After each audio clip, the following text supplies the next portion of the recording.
একটা দোয়া করবেন, আমাদের পার্শ্ববর্তী দেশ, তার নাম হচ্ছে বাংলাদেশ। এই দেশের সরকার বর্তমান যিনি আছেন শেখ হাসিনা, মারাত্মক সরকার, এত বড় সরকার যে সহি হাদিস কোরআন বললেই তার থাকার জায়গা জেল। মিজানুর রহমান আজহারি দেশ থেকে তাড়িয়ে দেওয়া হলো। বাংলা এবার বাংলার ওপার বাংলার হাদিস এবং কোরআনের ভাগ গর্জে ওঠে শিরক এবং বিদআতের বিরুদ্ধে। নাম হলো তার আব্দুর রাজ্জাক বিন ইউসুফ। 500 কোটি টাকার মামলা দেওয়া হয়েছে।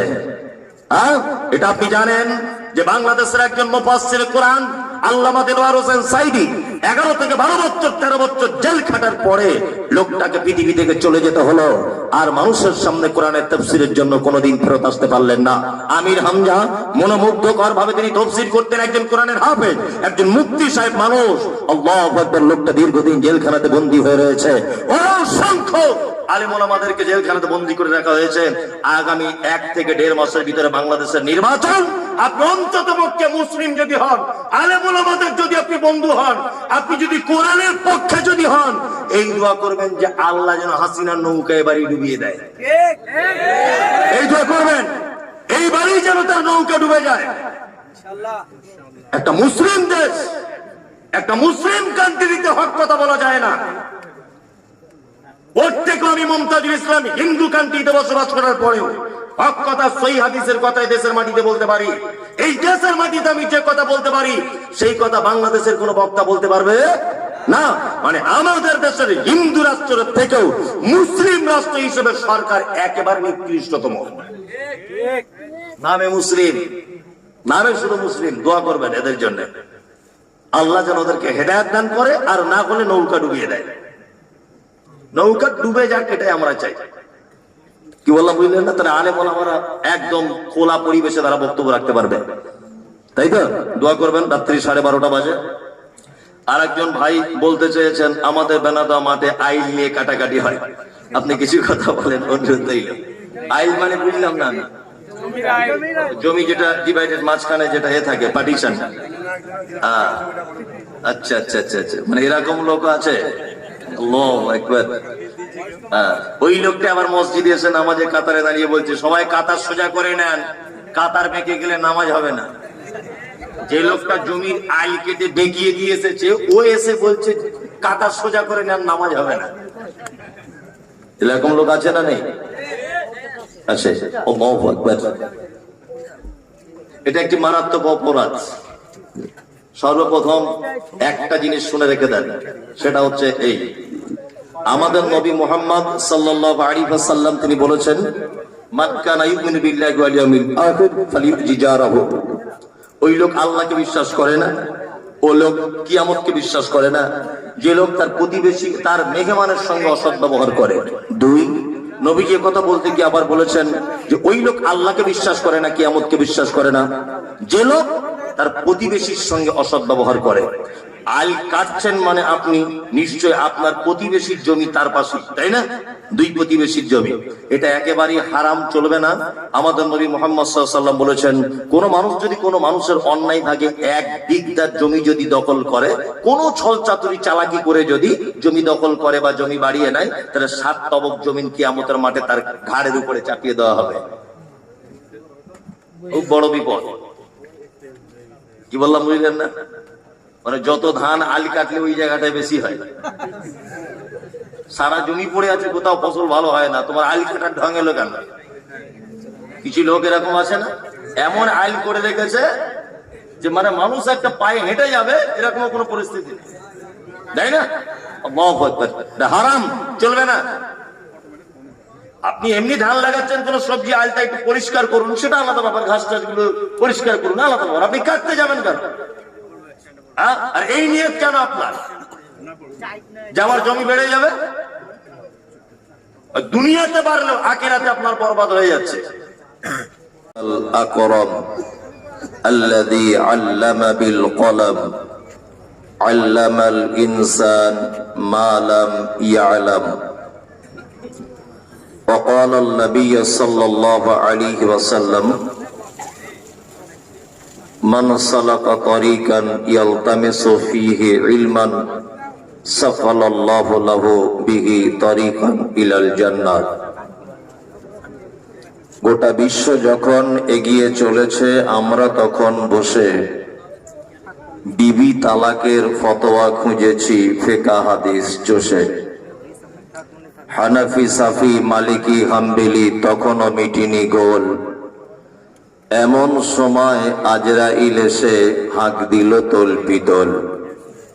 বাহিরের দিকে যত বেড়ে চলেছে, ভিতরের দিকে তত মুসলিম মোরা বেড়ে চলেছি গরু ছাগলের মতো। আজকের জলসার সুযোগ্য নির্বাচিত যোগ্যতম সভাপতি, উপস্থিত আমন্ত্রিত ওলামায়ে কেরাম, বিজ্ঞাপিত অবিজ্ঞাপিত আজকের জলসার অতিথিবৃন্দ, শ্রোতা হিসাবে যারা এসেছেন, চলে গেছেন, আসছেন, নারী পুরুষ আবাল বৃদ্ধ বনিতা নির্বিশেষে সকলকে জানাচ্ছি আন্তরিক শুভেচ্ছা, ভালোবাসা, প্রেম, মোবারকবাদ, ধন্যবাদ, সাধুবাদ, স্নেহাশিস যথাক্রমে শ্রেণীগতভাবে। তারও পরে পরে দোয়া, সম্ভ্রম, ভালোবাসা জানাচ্ছি দানাদোহা শিশু মাদ্রাসার পরিচালনায় যে সমস্ত মানুষেরা আছেন এবং সাথে সাথে শিক্ষক মন্ডলী ভাইরা আছেন, অত্র প্রতিষ্ঠানের বাচ্চা, শিশু, ছাত্রদয়, সকলকে মোবারকবাদ, ধন্যবাদ জানাচ্ছি আমার অন্তরের স্থল থেকে। আলহামদুলিল্লাহ, আপনারা এতক্ষণ যাবৎ আলোচনা শুনছিলেন হাদিস এবং কোরআনের আলোকে, আর আমি এসেছি আলহামদুলিল্লাহ কিছু কথা আলোচনা রাখবো। তবে আলোচনা কি রাখবো, আরবির ব্যাপারে যাদের একটু নলেজ আছে আপনারা বুঝতে পারবেন যে আমি কি বলবো। আর সত্যি এবছরে আমি ওমরা থেকে এসে অক্টোবরের 9 তারিখ থেকে প্রোগ্রামে লেগেছি, কন্টিনিউ প্রোগ্রাম করছি। তো আজকের মতো সুন্দর পরিবেশ এই পর্যন্ত যে কটা প্রোগ্রাম করেছি একটা তো হয় নাই। খুব সুন্দর পরিবেশ, যদিও জায়গাটা একটু সংকীর্ণ, বসার জন্য মানুষ কষ্ট হচ্ছে। যাই হোক, আমি আপনাদের সামনে পবিত্র আল কোরআনুল কারীমের সর্বপ্রথম অবতীর্ণ একটি সূরার 5টি আয়াত মূল আয়াত হিসাবে তেলাওয়াত করেছি। 5টি আয়াত, এই আয়াতগুলিকে কেন্দ্রবিন্দুতে রেখে কিছু কথা আলোচনা করব ইনশাআল্লাহ। আমার আলোচনার বিষয় হচ্ছে শিক্ষার মর্যাদা। এই বিষয়টা আমি এই জন্য চুজ করলাম যে এখানে মাদ্রাসাটা আলহামদুলিল্লাহ খুবই সুন্দর এবং স্টেজে বসে আছেন খুব শিক্ষিত মানুষেরা, আর আপনারাও যারা আছেন এলাকা খুব শিক্ষিত। ওই জন্য শিক্ষার মর্যাদার ব্যাপারে বেশ গুটিগত কথা আপনাদের সামনে আমি উপস্থাপন করবো ইনশাআল্লাহ। ওমা তৌফিক ইল্লা বিল্লাহ, আলাইহি তাওয়াক্কালতু ওয়া ইলাইহি উনীব। সর্বপ্রথম আমাদের জেনে রাখা খুব ভালো হবে যে শিক্ষা কাকে বলে, 1। 2, আর একটা জিনিস জেনে রাখা ভালো হবে, বিদ্যা কাকে বলে। শিক্ষা আর বিদ্যা এই দুটো জিনিস কিন্তু আসমান এবং জমিন ডিফারেন্স। পৃথিবীর অধিকাংশ মানুষ বিদ্বান হতে পারে। 10 বছরের বাচ্চা জিশান বলে একটি ছেলে, তাকে খুঁজে পাওয়া যাচ্ছে না। জিশানই বলটা, জিশান। হ্যাঁ, 10 বছরের ছেলেটি, তাকে যদি কেউ পেয়ে থাকেন তবে আমাদের স্টেজের এখানে নিয়ে আসেন, সেখান থেকেই তার অভিভাবক নিয়ে যাবে। যাই হোক, বিদ্যা আলাদা, শিক্ষা আলাদা। বিদ্যা যেটা মানুষ কণ্ঠস্থ করে, মুখস্থ করে, এর নাম হচ্ছে বিদ্যা। যেমন আমরা কাকাতুয়ার মতো অনেক বুলি ছোটতে বাচ্চাদেরকে শেখাই, বা আমরা নিজেরাও শিখি। অনেক কবিতা আমরা শিখি, ওইখানে তোর দাদির কবর ডালিম গাছের তলে, 30 বছর ভিজায় রেখেছি দুই নয়নের জলে, এর নাম বিদ্যা। এটা মুখস্থ করা হয়, এর থেকে কোনো উপকার হয় না। তোর দাদির কবরটা আমি কি করব? তোর দাদির যে কবরটা আমি কি করব? এর নাম বিদ্যা। গুটি ছয় পায়রা গুটি কত হাসরে, আমাদের ঘরে করে একসাথে বাসরে, আসে কাক এক ঝাঁক করে কো ভাগ ডাক, কোকিলের কনসর্ট শুনবি তো যাসরে। বিদ্যা এটা মানুষ মুখস্থ করে, এতে কোনো উপকার হয় না, কোনো উপকার নেই। আর শিক্ষা যেটা মানুষ মুখস্থ করে, সাথে সাথে তার শারীরিক, তার ব্যবহার, তার আচার আচরণে কিছু পরিবর্তন হয় বা পরিবর্তন করে, এর নাম হচ্ছে শিক্ষা। দুই, শিক্ষা দুই ভাগে বিভক্ত। একটা হচ্ছে দুনিয়াবি শিক্ষা আর একটা হচ্ছে দ্বীনি শিক্ষা। একটা দুনিয়াবি শিক্ষা আর একটা দ্বীনি শিক্ষা। আমরা যদিও মেতে আসি যে দ্বীনি শিক্ষাতে, দুনিয়াবি শিক্ষা আমরা মেতে আসি, দ্বীনি শিক্ষাটা আমাদের কাছে একটু এলোমেলো আর কি, অতটা ইন্টারেস্ট নেই। আর ইন্টারেস্ট না হবার পিছনে আমি আপনি সম্পূর্ণভাবে দায়ী। কারণ এখন প্রতিটা মানুষ হিসাব করতে শিখেছে লাভ, লভ এবং লসের। হিসাব করতে শিখেছে না? প্রতিটা মানুষ দেখবেন লাভ এবং লস দুটো জিনিসের হিসাব করে। যে কোনো বিষয়ে একটা মেয়েকে বিয়ে করবে তবুও সে লাভ এবং লাভ দুটোই জিজ্ঞাসা করছে, মনের ভিতরে রাখছে যে ধনী লোকের বেটি তো, এর বাপ বুড়ো তো, বুড়ো হলে তাড়াতাড়ি মরে গেলে বেনাদার দোকান আছে 4টে পেয়ে যাবো আমি, ও লাভ হিসাব করছে, তাই না?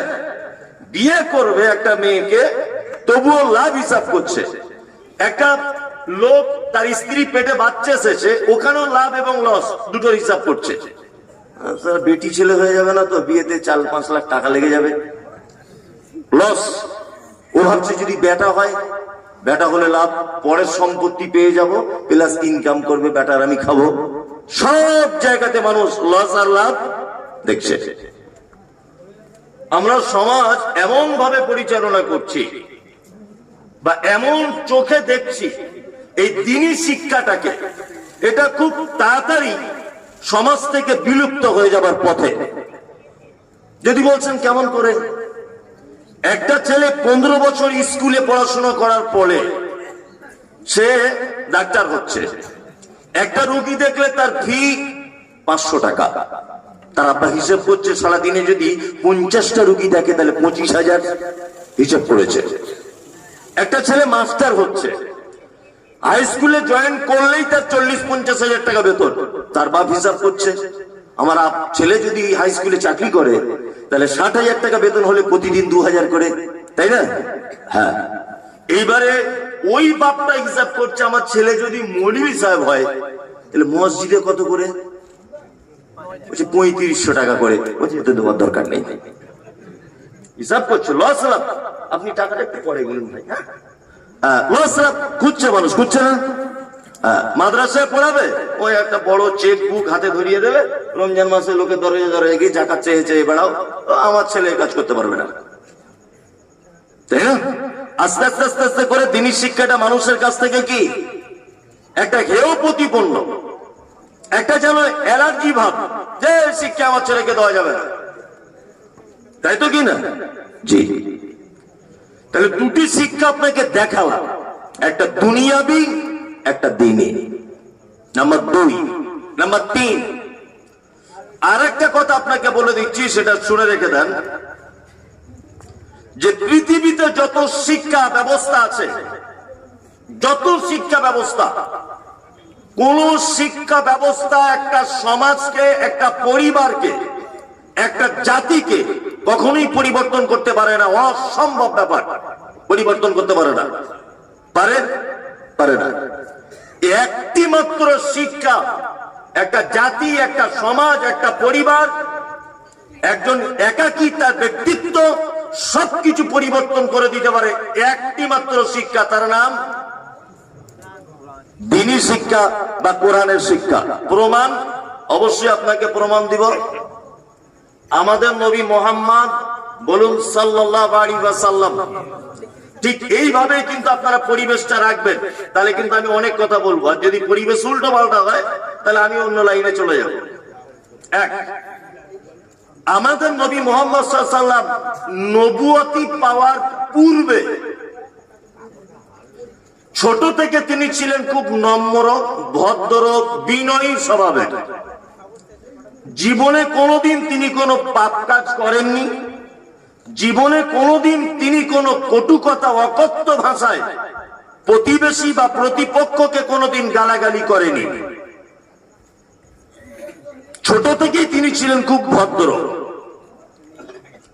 এই ভদ্র হবার কারণে মক্কাতে কয়েকটা জিনিস ছিল মারাত্মক বড় বড় পাপ। তার ভিতরে একটা পাপ হচ্ছে শিরক, মারাত্মক বড় পাপ ছিল। দুই, মদ পান, মারাত্মক বড় পাপ ছিল। আইয়ামে জাহেলিয়াতে মানুষ বেশি শিরক করত, মদ পান করত। নাম্বার তিন, সুদ খুব খেত। যদি আমরা এলাকার মানুষ খাই না, আইয়ামে জাহেলিয়াতে খেত। হ্যাঁ, খেত। এই তো এখানে দেখতে পাচ্ছি এক ব্যাগ টাকা হয়ে গেছে। এখন টাকা এসেছে কোথা থেকে, এটাই তো বড় কথা। হ্যাঁ, এক ব্যাগ টাকা এসেছে এখানে কালেকশনে।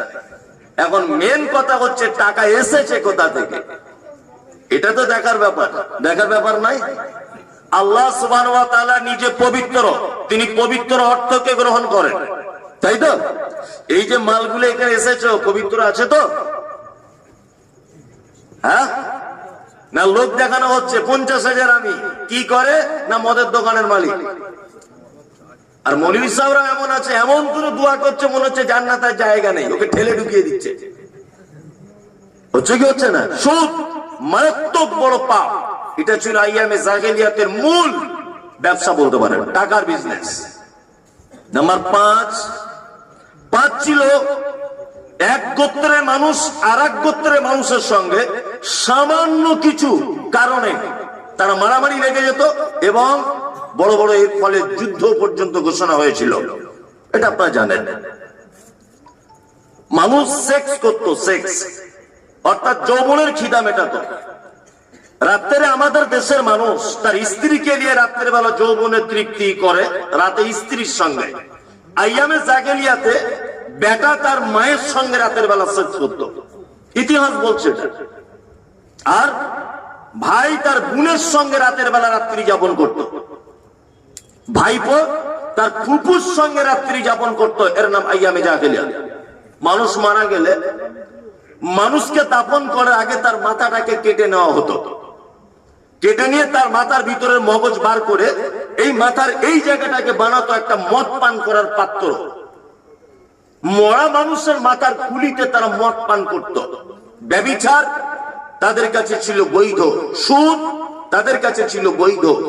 এহেন এক কঠিন পরিস্থিতিতে আমাদের নবী মুহাম্মদ সাল্লাল্লাহু আলাইহি ওয়াসাল্লাম নবুয়তি পাওয়ার পূর্বে একটা সংগঠন করেছিলেন। সেই সংগঠনটার নাম হচ্ছে হিলফুল ফুজুর, যুবকদেরকে নিয়ে। এই সংগঠন এর মাধ্যমে সমাজকে সংস্কার করার চেষ্টা করেছিলেন মুহাম্মদ সাল্লাল্লাহু আলাইহি ওয়াসাল্লাম, এবং একটা লং টাইম ধরে এই সংগঠন তিনি পরিচালনা করেছিলেন তখনকার আইয়ামে জাহেলিয়াতের কিছু যুবকদেরকে নিয়ে। কিন্তু এই সংগঠনের উপকার তেমন কিছু হয়নি। হয়েছে? হয়নি। সমাজ পরিবর্তন করা গেছে? যায়নি। মুহাম্মদ সাল্লাল্লাহু আলাইহি ওয়াসাল্লাম দেখছেন এইভাবে সমাজ সংস্কার হবে না, তিনি চলে গেলেন জাবালে নূরে। হাজী সাহেবরা জানেন জাবালে নূর একটি পাহাড়ের নাম। ওই পাহাড়ে যদি নিচে থেকে উপরে হেঁটে হেঁটে যদি ওটা হয় টাইম লাগবে একটা জওয়ান লোকের 1.5 থেকে 2 ঘন্টা। এই 1.5 থেকে 2 ঘন্টা শুধু পাহাড়টার উপরে উঠতে টাইম লাগবে। একটা গুহা আছে, তার নাম হচ্ছে গাড়ে হীরা। এই গাড়ে হীরার ভিতরে আল্লাহ নবী সাল্লাল্লাহু আলাইহি ওয়াসাল্লাম আল্লাহর ধ্যানে মগ্ন থাকতেন, তখন নবী হননি। একদা জিবরিল এসেছেন, জিবরিল আসার পরে নবীজিকে চেপে ধরলেন, ধরার পরে বলছেন ইকরা, আপনি পড়ুন। তখন আল্লাহ রাসূল সাল্লাল্লাহু আলাইহি ওয়াসাল্লাম বলছেন আমি তো পড়তে জানি না। দ্বিতীয়বার আবার বুকের সঙ্গে চেপে ধরা হলো, ইকরা, আপনি পড়ুন। বলছে আমি পড়তে জানি না। তৃতীয়বার আবার চেপে ধরা হলো, বলা হচ্ছে ইকরা, আপনি পড়ুন। আল্লাহ নবী সাল্লাল্লাহু আলাইহি ওয়াসাল্লাম তখন পড়লেন ইকরা বিইসমি রাব্বিকাল্লাযী খলাক খলাকাল ইনসানা মিন আলাক ইকরা ওয়া রাব্বুকাল আকরাম আল্লাযী আল্লামা বিল কলাম আল্লামাল ইনসান মা লাম ইয়ালাম। আল্লাহ তাআলা নবীকে বলছেন মুহাম্মদ, সর্বপ্রথম যদি আপনি সমাজকে সংস্কার করতে চান, এই অসভ্য জাতিকে যদি আপনি আলোর দিকে যদি নিয়ে আসতে চান, ইকরা, আপনাকে পড়তে হবে। যেমন তেমন করে পড়লে হবে না, পড়তে হবে কি বিইসমি রাব্বিকাল্লাযী খলাক, ওই প্রভুর নামে আপনাকে পড়তে হবে যে প্রভু আপনাকে সৃষ্টি করেছে। অর্থাৎ প্রভুর জ্ঞান, ওহির জ্ঞান, স্রষ্টার দেওয়া জ্ঞান আপনাকে অর্জন করতে হবে। তাছাড়া আপনি জীবনে কোনোদিন সমাজ সংস্কার করতে পারবেন না। সারা ভারতবর্ষের মাটিতে school, college, university, academy, mission, যত শিক্ষার ব্যবস্থা আছে, কোন শিক্ষার ব্যবস্থাকে দিয়ে সমাজ সংস্কার করা সম্ভব নয়। একটি মাত্র শিক্ষা দিয়ে সমাজ সংস্কার করা সম্ভব, তার নাম আল কোরআন।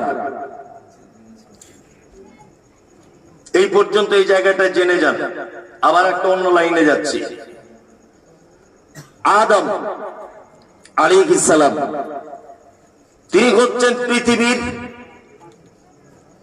প্রথম মানুষ, তাই তো? আর আমাদের নবী মুহাম্মদ সাল্লাল্লাহু আলাইহি ওয়াসাল্লাম পৃথিবীর নবীদের সিরিয়ালের শেষ। তাহলে শেষ নবী ওহি হচ্ছে আপনি পড়ুন, তাই তো? আর প্রথম নবী আদম আলাইহিস সালাম সর্বপ্রথম তৈরি করা হলো। তৈরি করার পরে আল্লাহ সুবহানাহু ওয়া তাআলা আদমের ব্যাপারে পবিত্র আল কোরআনের ভিতরে বলছেন ওয়া আল্লামা আদামাল আসমাআ কুল্লাহা সুম্মা আরাদাহুম আলাল মালাইকাতি ফাকালা আনবিউনি বিআসমাই হাউলাই ইন কুনতুম সাদিকিন। আল্লাহ তাআলা আদমকে ডেকে বলছেন, আদম, সারা পৃথিবীতে যা কিছু আছে সমস্ত কিছুর নাম তোমাকে আমি জানিয়ে দিলাম। এটার নাম মাইক, এটার নাম আদা, এটার নাম রসুন, এটার নাম গাছ, এর নাম মুরগি, এর নাম কলা, এর নাম আপেল, এর নাম আসমান, এর নাম জমিন। সারা পৃথিবীর প্রতিটা জিনিসের শিক্ষা দিয়ে দিলেন কে? আল্লাহ। প্রতিটা জিনিসের শিক্ষা দিয়ে দিলেন। তার মানে পৃথিবীর প্রথম মানুষ আদম আলাইহিস সালাম, ওনাকেও প্রথমে শিক্ষা দেওয়া হয়েছে। আর তারপরে শেষ নবী বা রাসূল, ওনাকেও কি বলা হয়েছে? আপনি পড়ুন। এবার আপনাকে আমি দুটো শিক্ষার ডিফারেন্স দেখাচ্ছি। আর সামাজিক কিছু রোগ যেগুলো ক্যান্সারে পরিণত হয়েছে এগুলো বলছি। এগুলো বললে আমি জানি যে কিছু সাধারণ মানুষ আমাকে খারাপ বলবে যে আপনাকে আনাটাই ভুল হয়েছে। আপনাকে না আনাই ভালো ছিল, কারণ আপনাকে আমরা আনলাম আর আপনি সর্বনাশ করে দিয়ে চলে গেলেন। আমি মমতাজুল ইসলাম সোশ্যাল মিডিয়াতে যখন কথা বলি, অনেক মানুষ গালাগালি দেয় বা অনেক কটু কথা বলে, অনেক আপত্তি জানায় তারা। আসলে ঘটনা হচ্ছে ইউটিউব যেগুলো দেখতে পাচ্ছেন না, হ্যাঁ, এরা কিন্তু কিছু কথা কাটিং করে করে তবে ছাড়ে, তাই না? মমতাজুল ইসলাম নামে যত ইউটিউব চ্যানেল আছে বা ফেসবুকে যত পেজ আছে, একটাও আমি আল্লাহর কসম বলছি আমার নয়, সব ভুয়া। সব আমার নাম দিয়ে খুলে রেখেছে। নিয়ে আমি বসে আছি, আমার পাশে একটা উলঙ্গ মেয়েকে বসিয়ে দিয়েছে, থাম্বনেল বানিয়ে ছেড়ে দিয়েছে। মানুষ আমাকে ফোন করে বলছে আপনার মতো লোক চ্যানেল খুলেছেন আর নারীর ছবি। অনেক লোক অভিযোগ। ওই জন্য আমি নিজে একটা সিদ্ধান্ত উপনীত হলাম যে এইভাবে মানুষের তার অকথ্য ভাষা শোনা যাবে না। আমি গত পরশুদিন নিজে একটা ফেসবুকে পেজ খুললাম, মমতাজুল ইসলাম অফিসিয়াল। এবং ওটাতে বলে দিয়েছি যে আমার বিপক্ষে বা আমার বক্তব্য কোন রকমের কিছু জানার থাকলে অবশ্যই আপনি এইটাতে জানবেন। এইটা অরিজিনাল আমার মমতাজুল ইসলাম অফিসিয়াল, বাকি সব ফেক। আমার নাম দিয়ে যারা চালায় অনেক গালাগালি করে। আসলে আপনারা তো কাটিং বক্তব্য শোনেন। আজকে আমি এখানে বাস্তব আপনাদের সামনে বসে বক্তব্য রাখছি।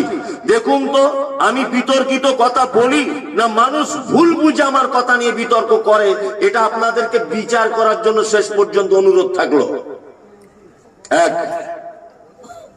দুটো শিক্ষার ডিফারেন্স বোঝাচ্ছি আপনাকে। আপনার ছেলেটা ক্লাস 7-এ পড়ে, ক্লাস 7। ও যে কাঁধে ব্যাগটা নিয়ে স্কুলে যায়, ওর ব্যাগের ওজন 15 কেজি। 15 কেজি না হলো 10 কেজি তো হবে না?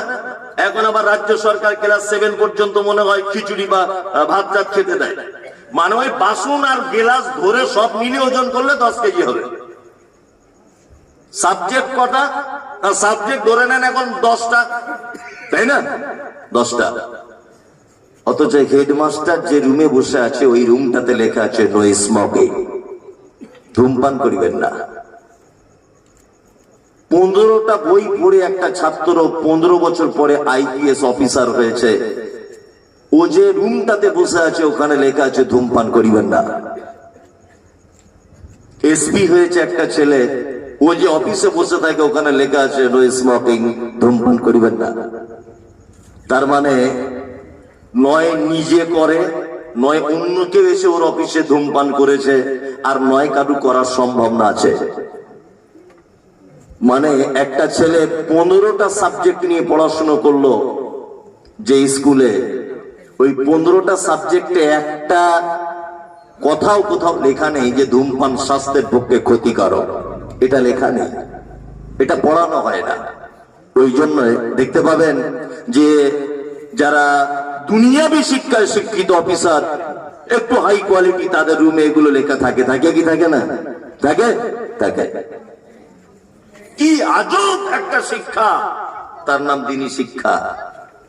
আপনি জীবনে কোন মসজিদে দেখেছেন মেন গেটে লেখা আছে ধূমপান করিবেন না? দেখেছেন?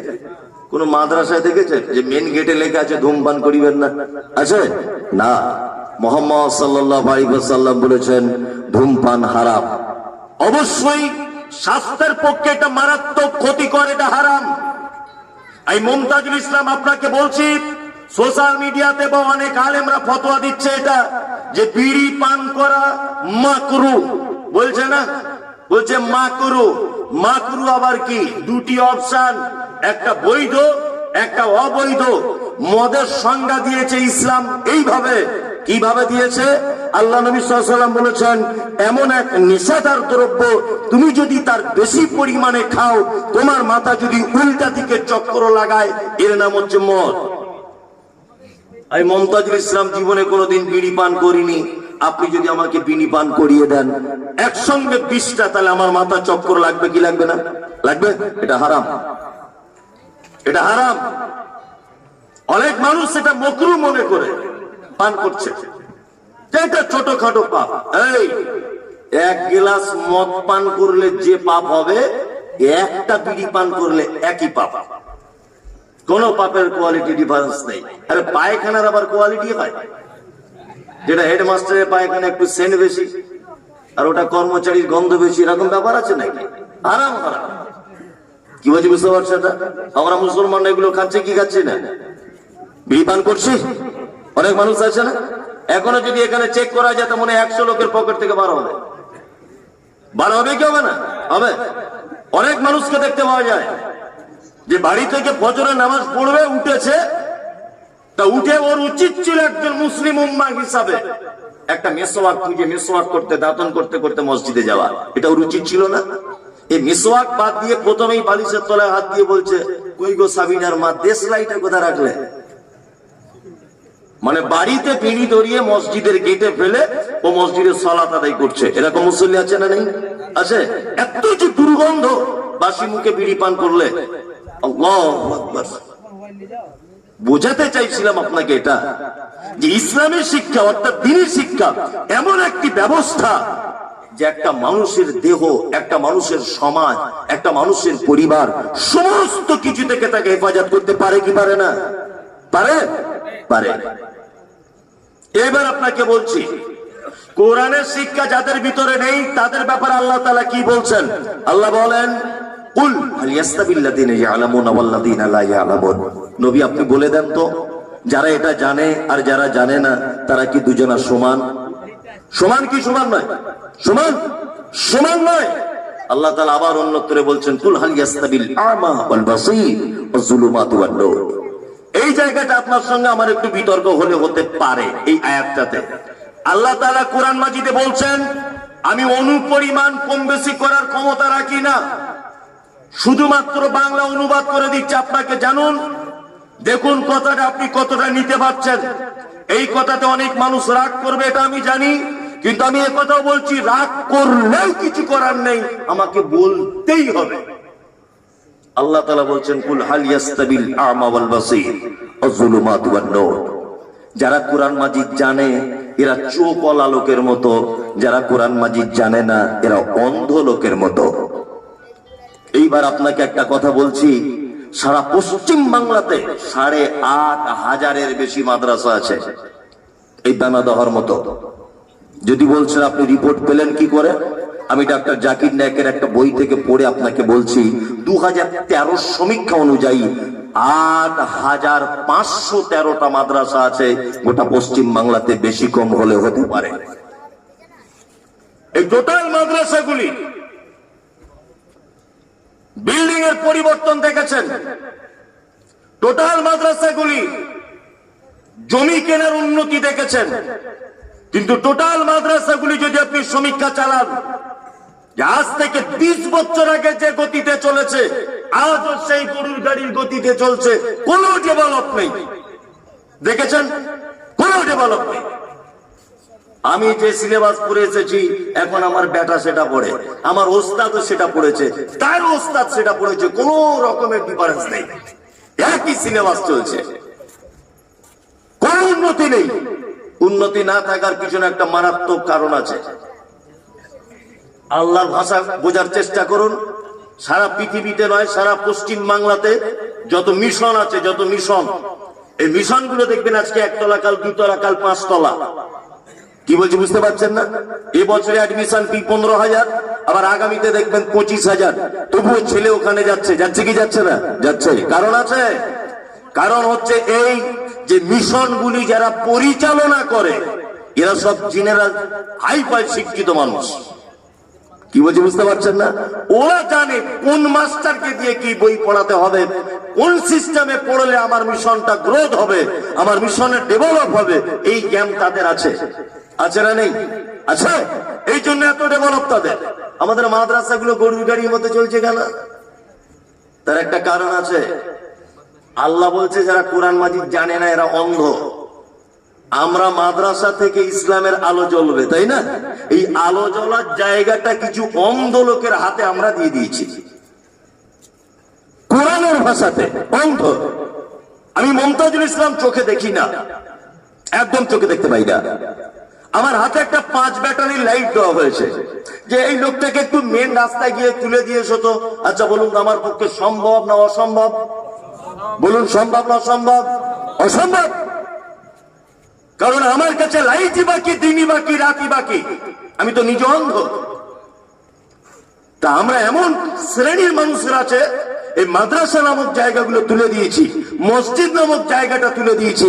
হাদিস এবং কোরআনের ভাষাতে আল্লাহ বলছে ও অন্ধ। অন্ধ মানুষের হাতে এত বড় একটা দায়িত্ব দিলে